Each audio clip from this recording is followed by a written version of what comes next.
Well, friends, welcome back to what seems like another episode of Things That Make You Go, the Highland Park killer.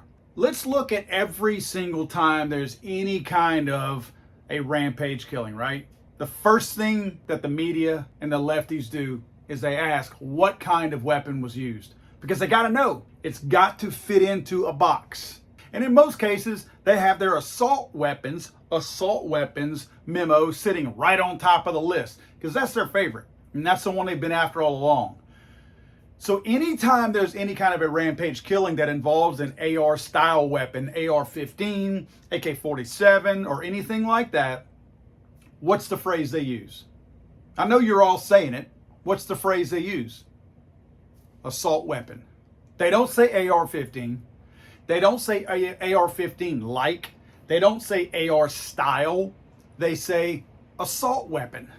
That's their go-to phrase. Isn't it kind of odd that after 2 days of knowing what the weapon is, because they know, no one has used the word assault weapon. Nobody has. They've actually said AR like, AR-15 style, similar to an AR-15. They're not even saying assault like or assault weapon similar. They're saying AR-15 like and AR-15 style because it's not an AR-15. So they can't call it an assault weapon. That's their go-to term. So they're painfully trying to tie it somehow to an AR-15 as best they can.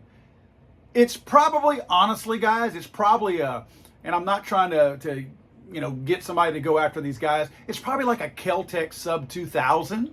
It's something that is not, in my opinion, a standard bolt action because they wouldn't be saying an AR-15 like. So I'm going to say that's probably what it is. Why does that matter? It matters because no one's being honest about this. I'm tired of this always being twisted and turned to fit a freaking agenda. Just call it what it is. The guy used a gun. They're actually having to play it up now by saying high power. Was it a gun? Was it an assault weapon? It wasn't an assault weapon. It was a rifle. What kind of rifle? Not really, but it was high powered. It wasn't one of those low powered rifles. This was a high powered rifle, which makes it way more deadly than a low powered rifle. So they got a headline there. Guys, they politicize all these rampage killings. They can't just deliver the facts. It's always got to fit in a freaking box.